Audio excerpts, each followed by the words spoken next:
Muy buenos días, amados hermanos. Les saludo en el amor del Señor y saludamos como siempre a todos quienes nos ven a través de nuestra transmisión en internet, en nuestra página web www.iglesiacristianalaserena.cl. Bueno, el día de hoy, mis hermanos, la semana pasada ya finalizamos el estudio que comenzamos en febrero del 2023 de la carta del apóstol Pablo a los romanos. Nos llevó un tiempo bastante largo, sin embargo, corto en relación a otros que han hecho el estudio propiamente tal y han logrado entregarnos mucha de la información con la cual nos bendecimos a lo largo del tiempo, muchos de nosotros como pastores. Siempre hay que dar gracias a Dios por aquellos hombres que Dios ha usado a lo largo de la historia que han dedicado su vida a lo que es el estudio de la palabra de Dios, dejándonos, por supuesto, un camino ya avanzado. Sin embargo, cada uno de nosotros tenemos que hacer nuestra propia versión de esta carta en relación a la aplicación. Porque ciertamente la carta a los romanos es una carta maravillosa desde todo punto de vista, es una obra maestra. Partamos por ahí, ¿no es cierto? Es una obra maestra en todo el sentido de la palabra. Y el día de hoy lo que vamos a hacer en realidad es intentar hacer un pequeño resumen, que en realidad es una idea casi imposible, por lo que significa, pero así hacer un énfasis en lo que la carta, digamos, nos transmite como fondo en relación al tema central, que no es otra cosa que el Evangelio. Así es que los invito al capítulo 1, solamente vamos a ver estos dos versículos, pero vamos a basar, por supuesto, todo el sermón en la carta misma. Capítulo 1, versículos 16 y 17. Romanos capítulo 1, versículos 16 y 17.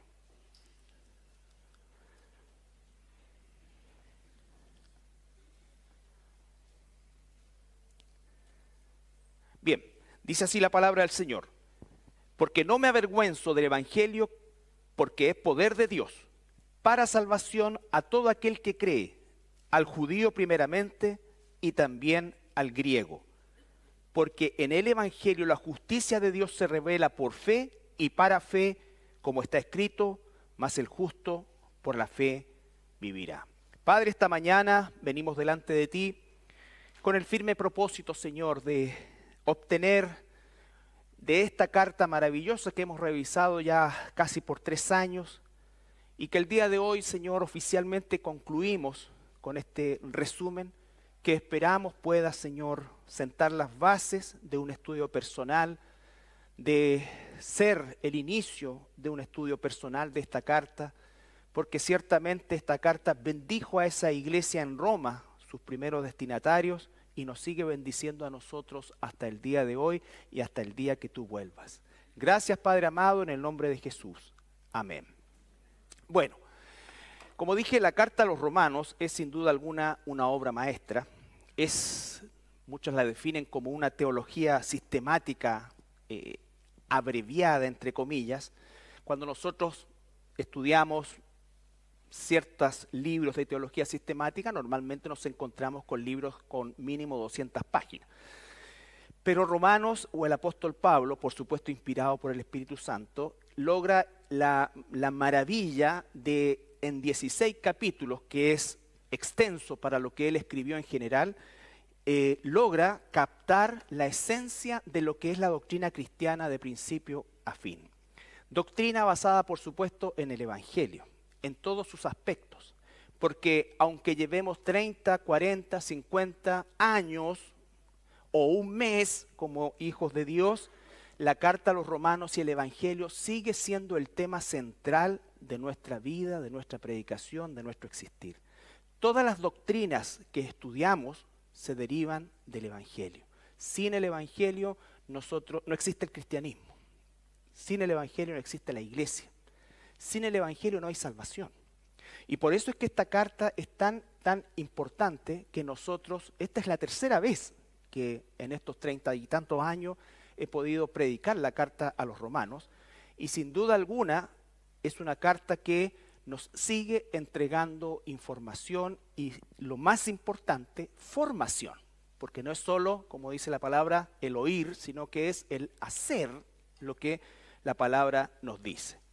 Bueno, hemos seleccionado este versículo 16 y 17 porque se centra, por supuesto, en el Evangelio y el 17 termina diciendo: más el justo por la fe vivirá, y esa es una referencia al profeta Habacuc que hace directamente el apóstol Pablo, y no debemos olvidar que el Nuevo Testamento le corre el velo al Antiguo Testamento, están íntimamente relacionados y nos tenemos que informar y alimentar de ambos, de ambos.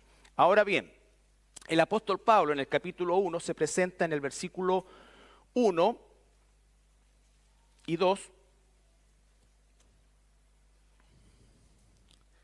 Pablo, siervo de Jesucristo, llamado a ser apóstol, apartado para el evangelio de Dios. Ese solo versículo nos podría llevar muchísimo tiempo en cada una de las palabras que el apóstol inspirado utiliza.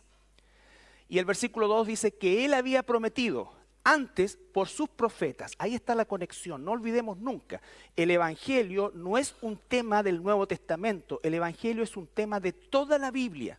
De toda la Biblia. El que no se diga la palabra evangelio como tal, no significa que no está hablando del evangelio.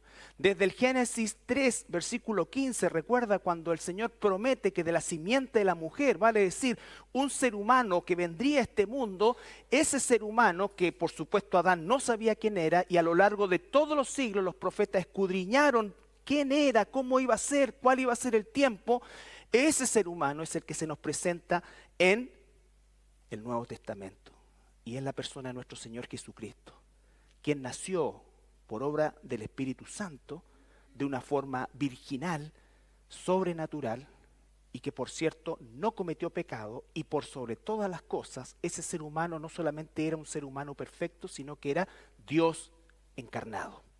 No olvide eso.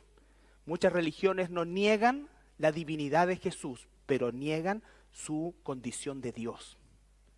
De Dios, y eso inmediatamente ya es una herejía, y todo lo que se pueda construir ya no cuenta, porque parte de la herejía de considerar que Jesús no es Dios, que es el ser mejor creado, que es superior a todo. No, Jesús es Dios, porque si no hubiese sido Dios, si no fuera Dios, nuestra deuda todavía estaría pendiente. Porque la ofensa de Adán no fue contra un ángel, la ofensa de Adán no fue contra una persona, no existía nadie más. Él pecó contra Dios. Y el precio de restauración es del tamaño de Dios. Y esa es la razón por la cual Dios mismo tuvo que hacerse ser humano.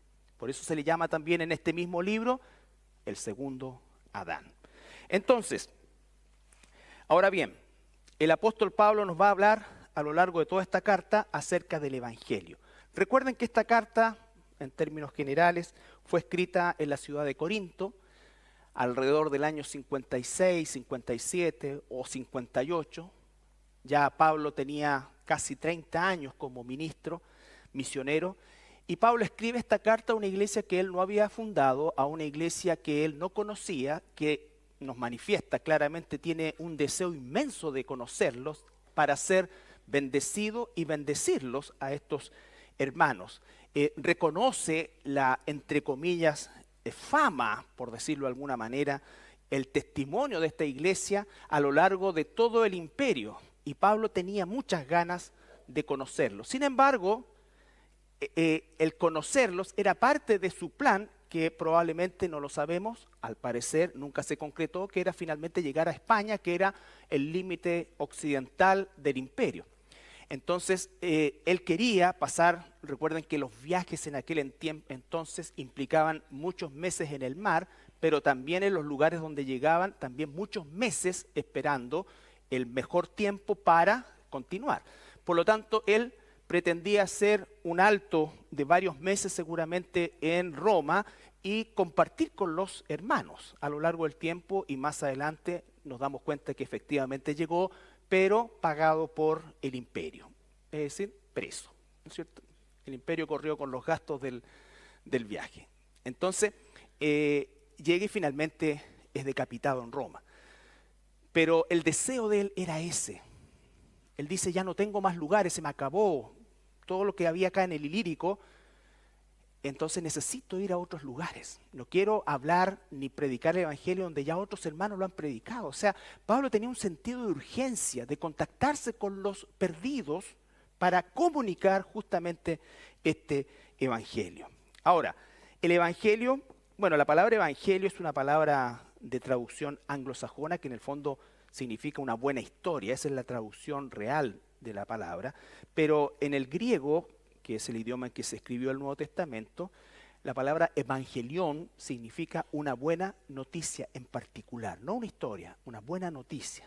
Y si fuésemos un poquito más estrictos, una buena nueva. Que era una palabra como todas las que se utilizan en el Nuevo Testamento, como eclesía, ¿no es cierto? Eran palabras de uso común. ¿No es cierto? Un evangelium era, por ejemplo, cuando nacía un nuevo príncipe y se comunicaba en las distintas comarcas o lugares del imperio esta buena noticia, ¿ya? Por eso es que refiere esta palabra, pero posteriormente, por cierto, se ancló esta palabra casi exclusivamente en el contexto de la iglesia. Entonces, este evangelio que el apóstol trae es la buena noticia. Pero antes de la buena noticia, tiene que contar la mala noticia. Porque no hay contexto para el evangelio si primero no conozco mi condición. ¿Ya? Supongamos que alguien dice, hermano Carlos, no se preocupe, nosotros vamos a correr con todos los gastos de la clínica, ya está todo seleccionado, vienen médicos de Estados Unidos, ¿no es cierto? Y vienen a operarlo, así que por favor quédese usted tranquilo. Y tú dices, ¿y para qué? Eso tiene un sentido si realmente me diagnostican una enfermedad, ¿no es cierto? Complicada, difícil, mortal, y que existe una opción de cura, pero que está fuera del alcance, salvo que sea de la prosperidad, fuera del alcance de FONASA, ¿no es cierto? Bajo todo punto de vista. Entonces, claro, ahí cambia la cosa. La noticia, por supuesto, que es una gran noticia, es una oportunidad imposible de tener, pero que entonces tiene contexto si conozco la mala noticia. Eso, hermanos, es clave en la predicación del evangelio, porque cuando se dice solamente, y esto es muy dado, Dios te ama, Cristo te ama, murió por ti, la mayoría de la gente, y porque no conoce y no reconoce su condición, se predica un evangelio fuera de contexto. Por eso es que el evangelio ha caído muchas veces en los círculos no cristianos, en los inconversos, ha caído como algo tan liviano, algo trivial. ¿Triviales o tribal? Trivial, sí, porque el otro es de tribu. Trivial, sí. Entonces, como algo trivial, algo que no tiene mayor importancia. En realidad, Cristo murió por mí, que Cristo te ama. Y uno dice, bueno, qué bueno, no tenía idea. O sea, me amo yo, me ama este, me ama esto, todos me aman. Y más encima, Cristo me ama. Eso es un alimento al egocentrismo. Lo que necesita el ser humano es conocer la condición espantosa, irreparable, insalvable de su existencia. Eso, hermanos, le da todo el contexto al evangelio. Por eso es que los primeros capítulos de esta carta los dedica Pablo a hablar de la condición del ser humano. Y vamos a partir con el capítulo 3 de Romanos. Primero que nada, la condición.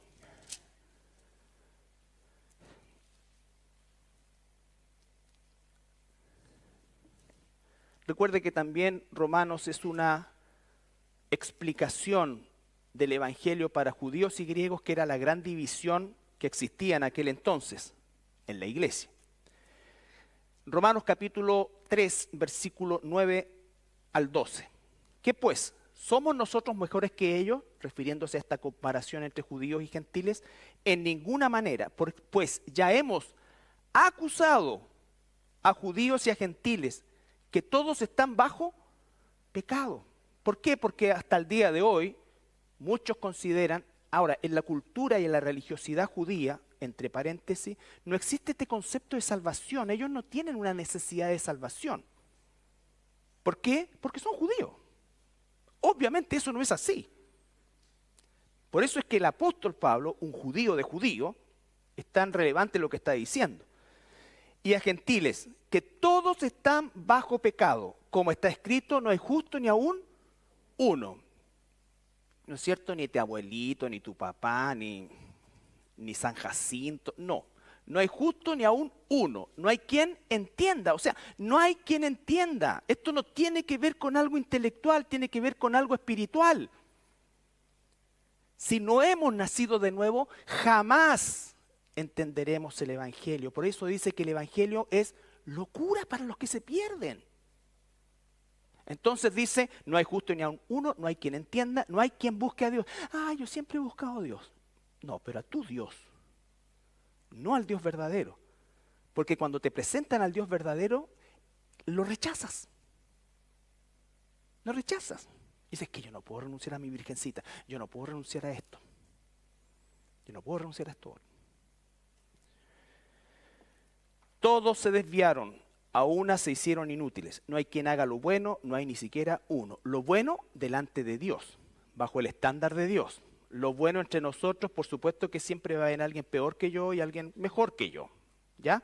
Pero no ese es el punto de comparación. El punto de comparación es Dios. Y el estándar de Dios nos deja a todos descalificados. Absolutamente a todos. Entonces ya esto empieza a tomar un cuerpo que requiere que efectivamente el Espíritu Santo nos convenza de pecado, de justicia y de juicio. Porque por mí mismo la voy a pelear siempre. Porque no soy tan malo. Porque yo no he matado a nadie. Porque yo soy un buen padre. Porque... Entonces, esa es la lucha que existe, pero Dios nos dice, no hay justo ni aún uno. Tú nunca buscaste al Dios verdadero, buscaste un ídolo, ¿no es cierto?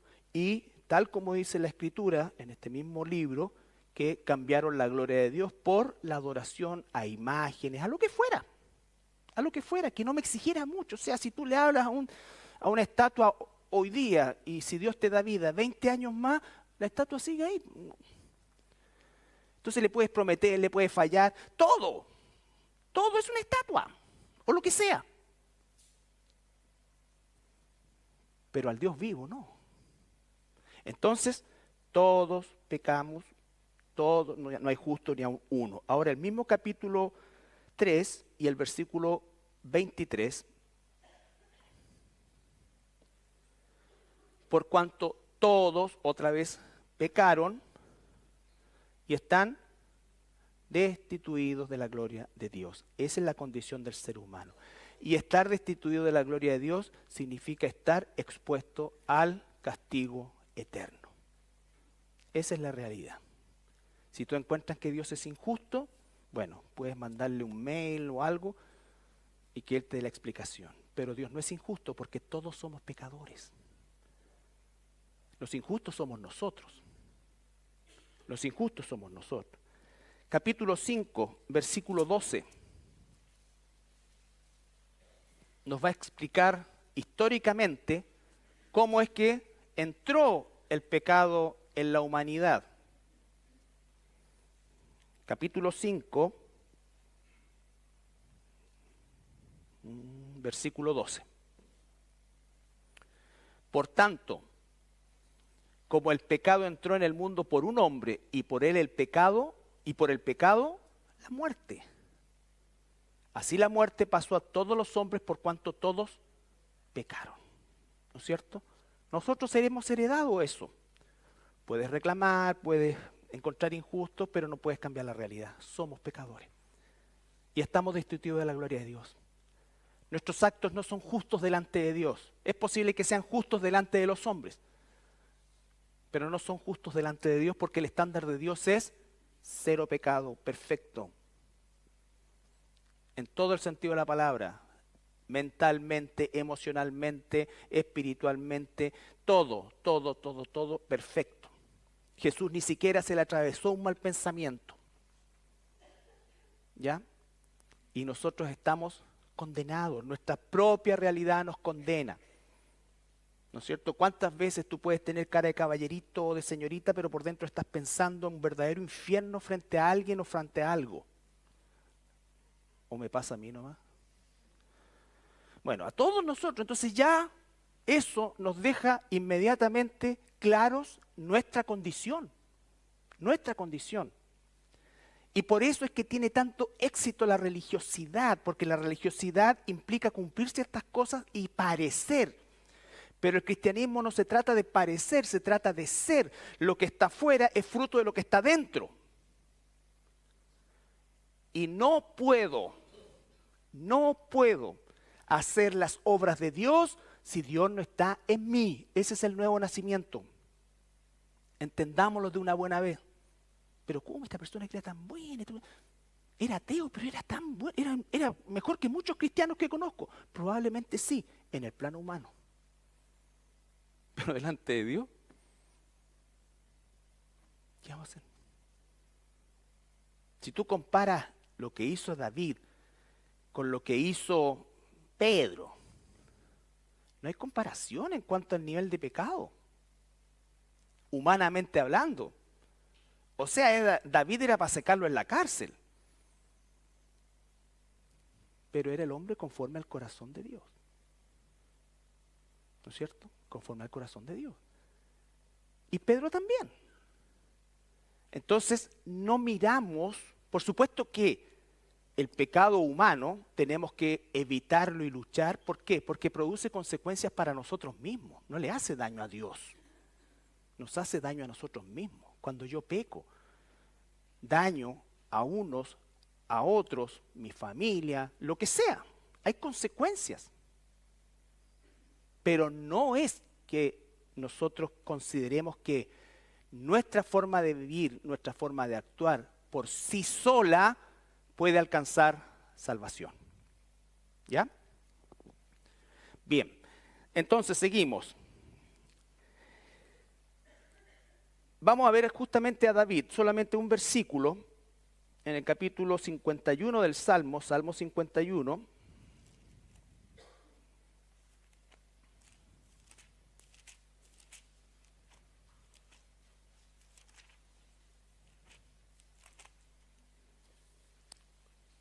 Salmo 51, versículos 5 al 12.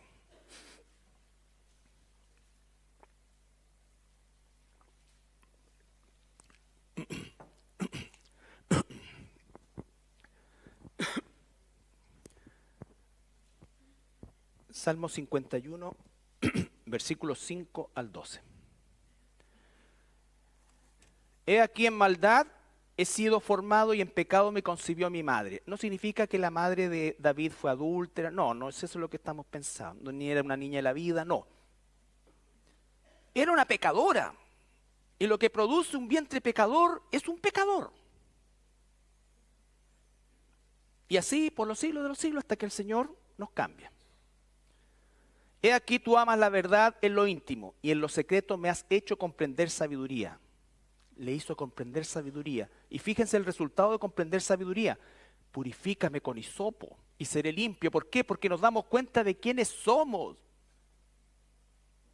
¿Ya? Y delante de Dios no podemos nosotros promovernos como quizás lo podemos hacer delante de los hombres. Purifícame con hisopo y seré limpio. Lávame y seré más blanco que la nieve. Es un decir, algunos puede que se laven y no lo logren. Hazme oír gozo y alegría, y se recrearán los huesos que has abatido. Esconde tu rostro de mis pecados y borra todas mis maldades. Crea en mí, oh Dios, un corazón limpio y renueva un espíritu recto dentro de mí. Eso es lo que produce la sabiduría de Dios. Lo primero que produce es darme a conocer, convencerme de aquello que humanamente yo no me convenzo, que soy un pecador, que estoy condenado y que a menos que Dios me limpie, no importa lo que haga o deje de hacer, sigo estando totalmente descalificado. Por eso es que ahora entiendo un poco mejor el concepto de buena noticia. Porque si no es Dios quien promueve mi salvación, jamás ni siquiera la hubiese buscado. Entonces, volvemos a Romanos. Como les digo, vamos a ver solamente 1 o 2 versículos de afuera. Lo primero que hace el apóstol antes de que nos dé a conocer la buena noticia es hacernos conscientes de la mala noticia de nuestra condición humana y de la imposibilidad de ser salvos por las obras. Romanos capítulo 7. Va a reiterarlo. Versículo 7.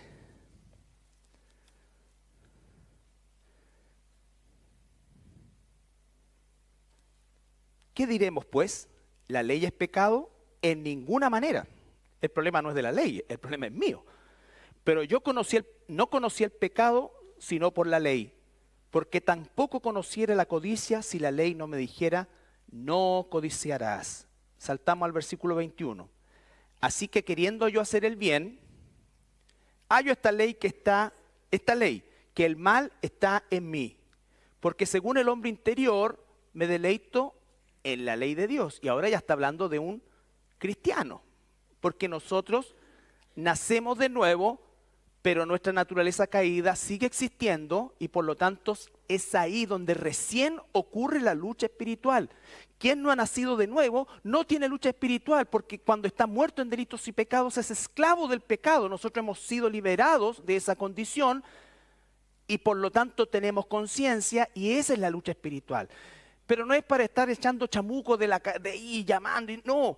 Tiene que ver con nuestra propia naturaleza carnal. Nuestra carne es lo suficientemente mala como para que no existieran demonios que nos tentaran. Y no. Los existen, por supuesto, existen. Pero a veces los responsabilizamos más de la cuenta. Y probablemente en la gran mayoría de los casos sea nuestra naturaleza carnal la que no se rinde ante la verdad de Dios. Por eso es más fácil y pululan todas estas cuestiones. Ven, semana de liberación, trae todas tus cuestiones. Porque lo otro es morir, morir, trabajo, morir, trabajo, morir, trabajo. Si alguien puede hacer un par de toques mágicos y sacarme esta cuestión, fantástico. No es así, no opera así. Porque pero en Pablo menos nosotros. El hombre interior me deleito en la ley de Dios, pero veo otra ley en mis miembros que se revela contra la ley de mi mente y me lleva cautivo a la ley del pecado que está en mis miembros. Miserable de mí. ¿Quién me librará de este cuerpo de muerte? Pablo no tenía problemas de autoestima, hermano. Pablo no tenía esos problemas. Pablo sabía exactamente quién era. Y a veces tú no sabes quién eres y por eso es que esperas que el mundo te aprecie, te quiera. El mundo te odia. Que no lo demuestres siempre es otra cosa. Miserable de mí, ¿quién me librará de este cuerpo de muerte? Gracias soy a Dios. Ahí está. Gracias doy a Dios por Jesucristo nuestro Señor. Señor nuestro. Así que eso es de la dislexia. Cambiar la palabra. Así que yo mismo con la mente sirvo a la ley de Dios, más con la carne a la ley del pecado. Lástima que me la diagnosticaron como a los 20 y tantos años, ya mi mamá me había criado. Entonces, gracias doy a Dios, dice Pablo, a nadie más, por Jesucristo Señor nuestro. Solamente a Él, porque es el único que puede dominar la bestia que vive en mí y que vive en ti. Esa parte tuya y mía aborrece a Dios. Entiéndelo, en ti, humanamente hablando, sigue estando el pecado. Por eso es que no reine el pecado en vosotros, dice también el apóstol Pablo. Es decir, nosotros podemos ceder y que sea el pecado el que tome mayoritariamente nuestra mente, nuestras acciones, debilitando, ¿no es cierto? Como dice la palabra, no contristéis al Espíritu Santo. Hermanos, eso es fundamental. Esa es la batalla espiritual. Esto no es algo mágico. Esto es algo diario, es trabajo. Por eso es que si no estamos unidos al cuerpo, si no entendemos lo que significa y la razón por la cual Dios ha levantado la iglesia, la palabra y todo lo que nos da y todas las herramientas que son para luchar contra el pecado. Cuando la gente dice, ¿cuál es la voluntad de Dios? Siempre está pensando, ¿será que Dios quiera esto? ¿Que será que yo haga esto? ¿Que vaya para allá? No, hermanos, la voluntad de Dios es nuestra santificación. Luchar contra el pecado y Él hará. Y Él hará. Él hace de forma perfecta y nos dice luchar contra el pecado. La voluntad de Dios es vuestra santificación. Ahí está el punto. Esa es la lucha diaria que nosotros sostenemos con nuestra carne. Con nuestra carne. Ya no somos esclavos del pecado. Ya no somos esclavos del pecado. Pero voluntariamente a veces queremos vivir como si lo fuéramos. Y eso es lo que tenemos que limitar, erradicar, pero esto es como la mala hierba, pero mala, mala. Al día siguiente, ahí está de nuevo. Ahí está de nuevo. ¿Ya? Y muchos dicen, arráncale de raíz. Vuelve a crecer. Vuelve a crecer. Por eso es que tenemos que permanentemente, diariamente, esa es nuestra batalla y nuestra lucha. Entonces, no solo nuestra condición, sino que también la imposibilidad que nosotros tenemos como humanidad de salir de esa condición. Todos los esfuerzos que el hombre hace por ganarse el cielo son un insulto a la cruz. Algunos lo hacen de forma ignorante, otros lo hacen de forma consciente. Absolutamente. Pablo no dice gracias a mi formación, gracias a él. No, gracias a Dios y a Jesucristo. Ahí resume todo lo que Dios puede haber usado a lo largo de su existencia en favor de eso. Pero todo lo que se ha hecho sin Cristo no tiene ningún valor eterno. Es posible, como dice la misma carta a los romanos, que tenga algún grado de prestigio, entre comillas, en el mundo, pero frente a nuestra naturaleza carnal y delante de Dios no tiene ningún poder. Entonces, el Evangelio es poder de Dios, como dicen Romanos. Volvemos al 1:16 y 17.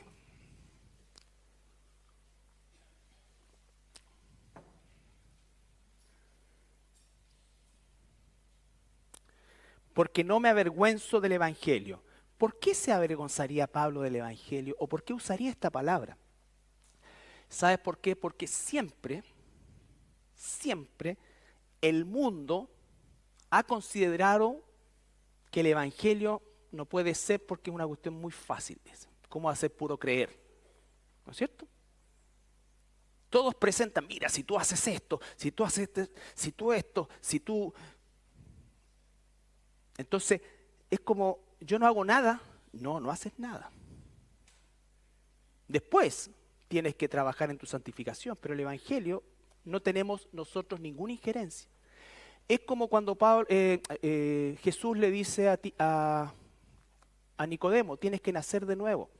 Nosotros no tuvimos pito que tocar en nuestro nacimiento, ¿no es cierto? Nacimos nomás.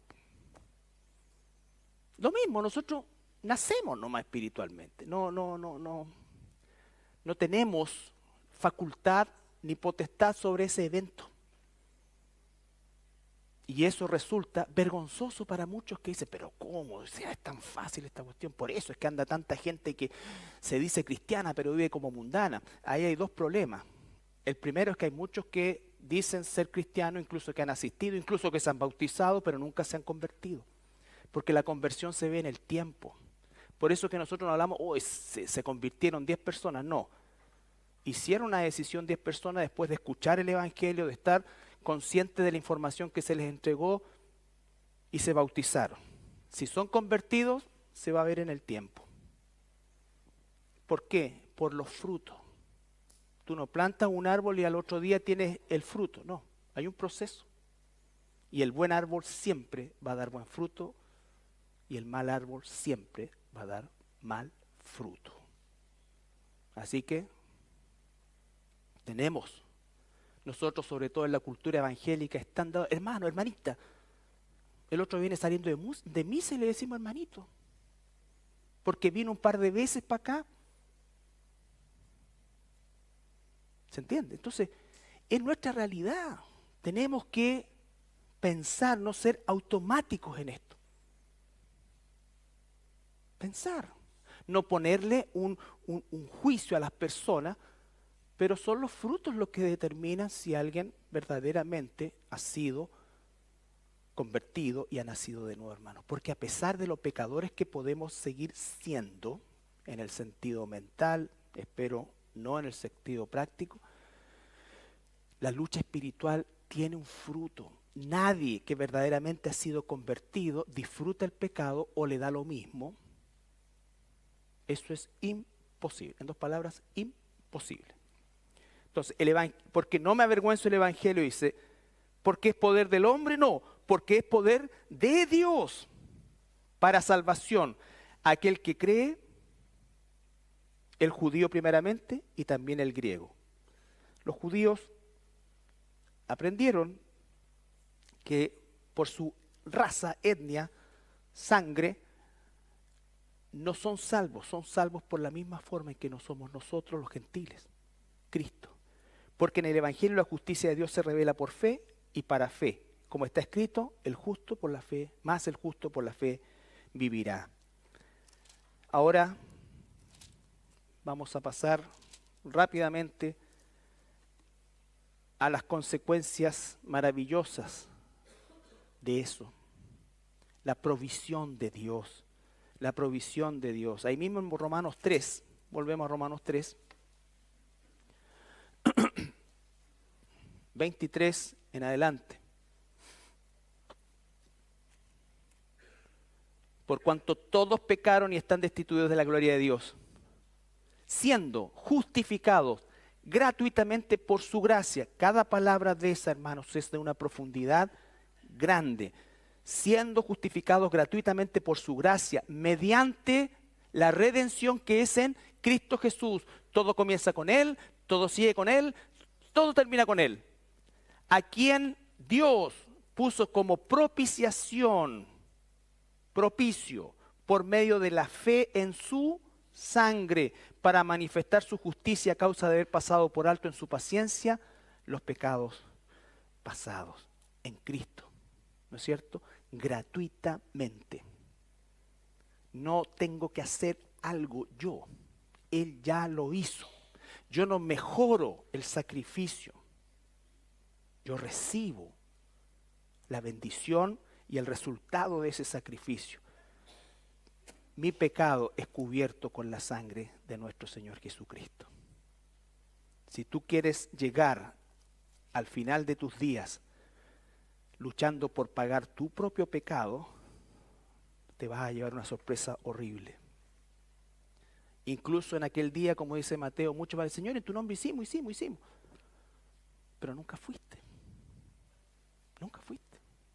Entonces, no significa que como cristianos no hacemos, se entiéndame bien, por favor, porque a veces no hay una contradicción entre lo que Pablo nos enseña acá y lo que Santiago nos enseña después en su epístola, o antes, porque Santiago fue escrita antes que Romanos, pero en el orden que tienen nuestras Biblias. No, porque aquel que ha nacido de nuevo, ciertamente va a hacer todas las obras que Dios tiene de antemano ya preparada para él, pero es Dios quien media todo su accionar. Entonces lo primero dice que siendo justificados gratuitamente por su gracia mediante la redención que es en Cristo Jesús. ¡Qué maravilla! Ese es el Evangelio. Ese es el Evangelio. Capítulo 5, versículo 1. Justificados pues por la fe, tenemos paz para con Dios por medio de nuestro Señor Jesucristo, por quien también tenemos entrada por la fe a esta gracia en la cual estamos firmes y nos gloriamos en la esperanza de la gloria de Dios. Justificados pues por la fe tenemos paz, por si no lo sabíamos, antes de que el Señor llegara a nuestras vidas y nos salvara, nosotros éramos enemigos de Dios. No, pero es que si Dios siempre, mi Diosito...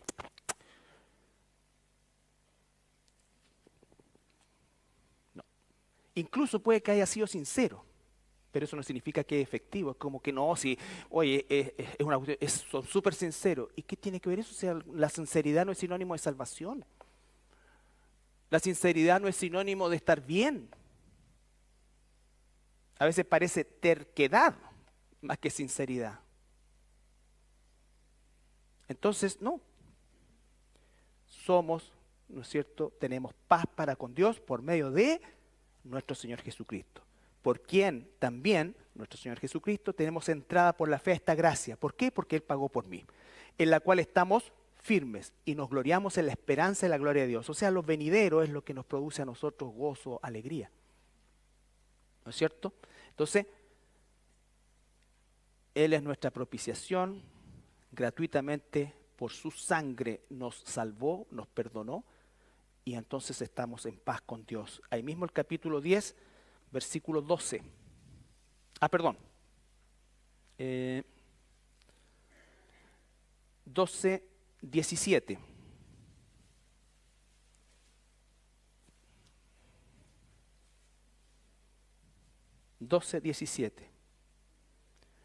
Pues si por la transgresión de uno, Adán, de uno solo, 5:17, perdón. Hoy tan violento, 5:17.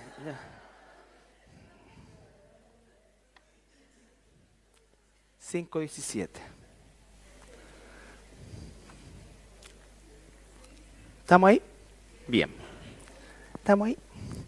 Pues si por la transgresión de uno solo, Adán, reinó la muerte, mucho más reinarán en vida por uno solo, Jesucristo, los que reciben la abundancia de la gracia y del don de la justicia.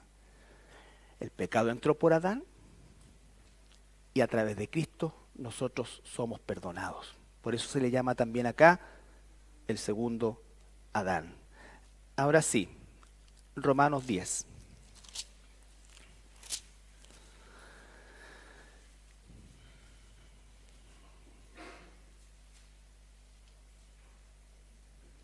Versículo 12. Está hablando del Evangelio. Recuerden, ese es el contexto. Recuérdense que estamos hablando del Evangelio. Porque no hay diferencia entre judío y griego. ¿Recuerdan? El apóstol Pablo dice en Efesios 2 que él derribó esa muralla que existía entre judíos y gentiles, hizo un solo pueblo. ¿No es cierto? El pueblo de Dios. Porque no hay diferencia entre judío y griego, pues es el mismo que es Señor de todos, es rico para con todos los que le invocan. Versículo 17, ahí mismo en el capítulo 10. Así que la fe es por oír y el oír por la palabra de Dios. Entonces, nunca es fuera de la palabra de Dios. ¿Y qué es lo que oyen?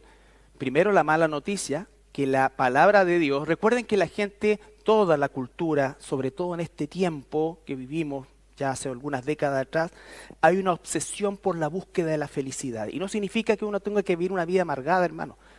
Pero todo gira en torno a la búsqueda de la felicidad. Y entonces, por amor a la felicidad que me merezco, ¿no es cierto? Puedo dejar familia, todo, porque tengo derecho a ser feliz, que es el himno de todas esas personas, donde estábamos nosotros también. Pero cuando se logra, si es que se logra, porque la gran, inmensa, ultra mayoría jamás lo logra, ¿no es cierto? Pero los que entre comillas lo logran y parece que lo tienen todo, chocan con la misma muralla, el vacío. Y entonces necesitan otra cosa. Y es esa carrera loca por la búsqueda de la felicidad. Y los que no lo logran, que son la inmensa, ultra, mega mayoría, vive una vida frustrada, con esa cara de charque, amargada porque no tiene nada, y la envidia y todo. ¿Ya?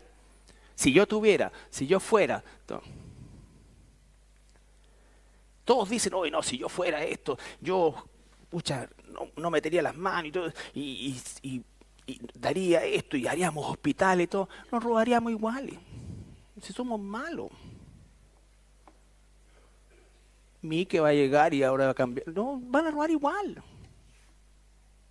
El único que puede frenar eso es Dios, en nosotros. Y aún así. Por lo tanto, esa es la realidad. Somos malos, estamos condenados y el Evangelio entonces ahora tiene contexto. Porque, como le dijeron los primeros oyentes del Evangelio en Hechos 2, ¿qué hacemos? Porque nos damos cuenta de la condición, nos damos cuenta que estamos perdidos. Y ahí viene el Evangelio.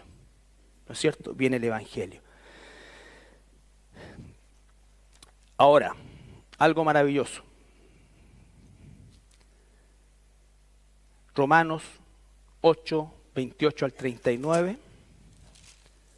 Una vez que el Señor nos ha salvado, hermanos, jamás caemos de esa posición. El Señor Jesucristo dice, mis ovejas oyen mi voz, yo las conozco, están en mi mano. Y escucha esto, nadie las arrancará de ahí. Nadie. Si tú eres un hijo, una hija de Dios, hermano, tienes seguridad de salvación. Tienes seguridad de salvación. Vuelvo a insistir, hay muchos, ¿no es cierto?, que probablemente se llaman, se dicen, se creen, pero no lo son porque sus obras en la constante de la vida siguen siendo carne. Uno se pega un carnalazo en su vida cristiana, de repente sí. Pero hay arrepentimiento, hay perdón, nunca jamás va a haber justificación. No va a haber justificación, hermano. Recuerda David, después de todas las que se mandó, dijo, he pecado, y agarró, y las consecuencias fueron terribles en su familia. Pero él se arrepintió. Él se arrepintió, él no justificó. Y eso, hermanos, es una de las claves fundamentales. Y por supuesto también la permanencia. La permanencia. ¿Cuántos años? Toda la vida. Toda la vida. No, mira, yo ya cumplí tanto tiempo, ya yo estoy listo. No, toda la vida es una lucha, es una lucha. Por eso Pablo dice, están a horas probablemente de cortarle la cabeza y él dijo, me sigo extendiendo hacia adelante. Nadie se jubila de cristiano, hermano. No existe eso. Hasta el último aliento de nuestra vida tenemos que luchar contra el pecado y glorificar a nuestro Dios. Entonces, capítulo 8, versículo 28. Y sabemos que a los que aman a Dios todas las cosas les ayudan a bien. Esto es, a los que conforme a su propósito son llamados, la soberanía de Dios. Porque a los que antes conoció también los predestinó para que fuesen hechos hijos, hechos conformes a la imagen de su Hijo, para que Él sea el primogénito entre muchos hermanos. La soberanía de Dios, la soberanía de Dios. Y a los que predestinó a estos también llamó. Y a los que llamó a estos también justificó.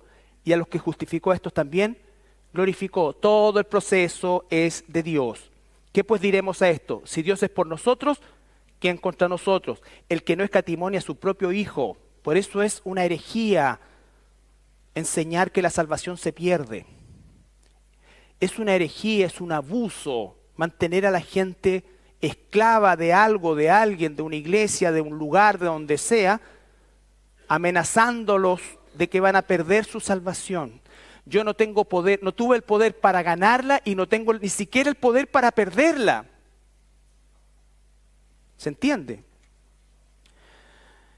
¿Qué pues diremos a esto? Si Dios es por nosotros, ¿quién contra nosotros? El que no escatimonia a su propio Hijo, sino que lo entregó por todos nosotros. Ese nosotros incluye a los del versículo 28. ¿Cómo no nos dará también con Él todas las cosas? ¿Quién acusará a los escogidos de Dios? Dios es el que justifica. Abogado tenemos para con el Padre, Jesucristo el justo. Primera de Juan 1, 20 y algo. ¿Quién es el que condenará? Cristo es el que murió. Ya no estamos bajo condenación. Dime si eso no es la mejor, maravillosa y ultra noticia que nosotros recibimos. No importa que seamos los últimos en la eliminatoria. No importa que llevemos 40 años sin ir a un mundial. No importa. Somos hijos de Dios.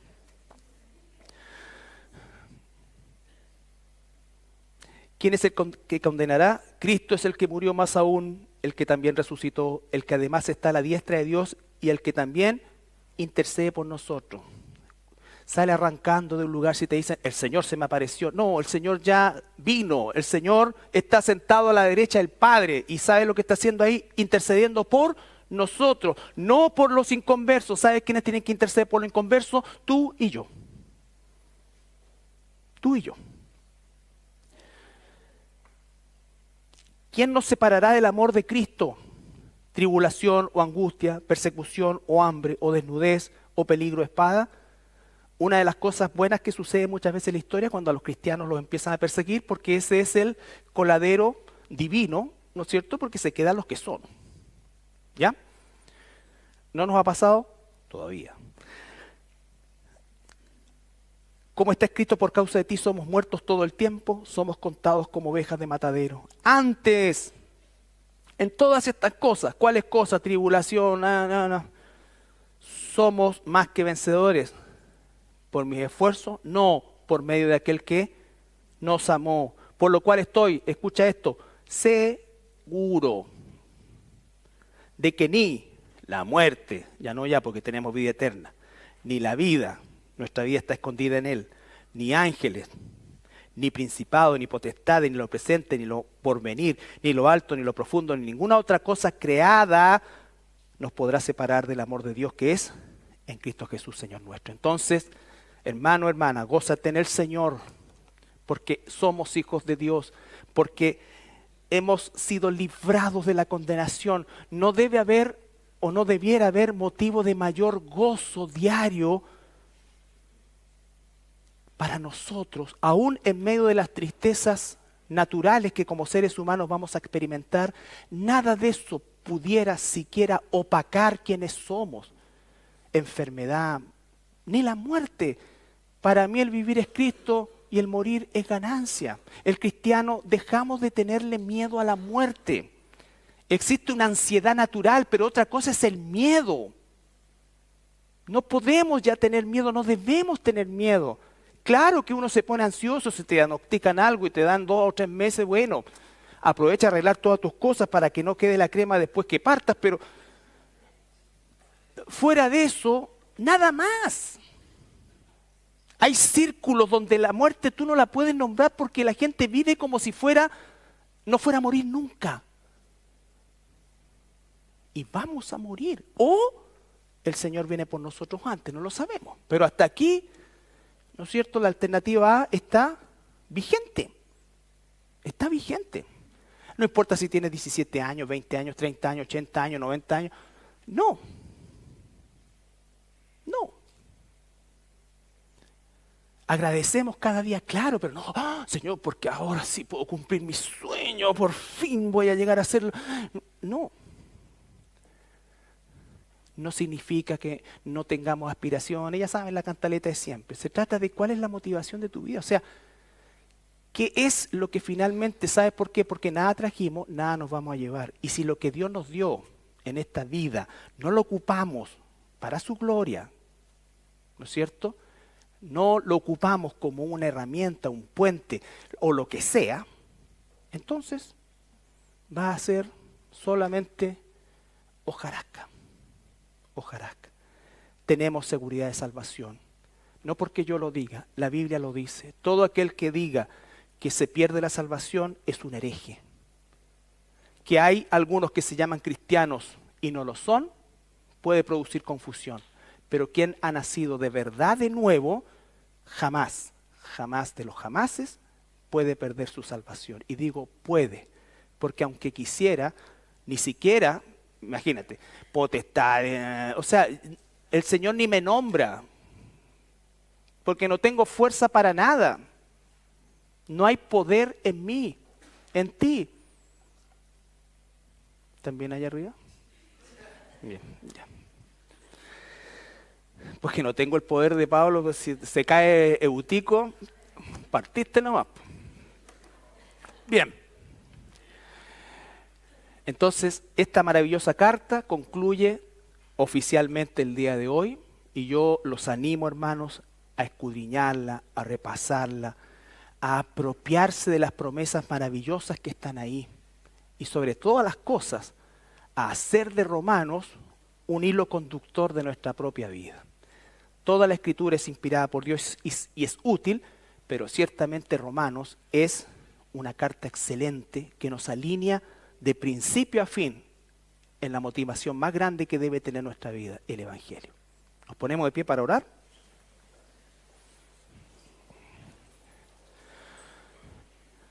Padre, te damos gracias esta tarde ya, Señor, por todo lo que tú nos enseñaste a lo largo de todos estos años en esta carta preciosa, maravillosa, magna, Señor, escrita por el apóstol Pablo, inspirada por el Espíritu Santo.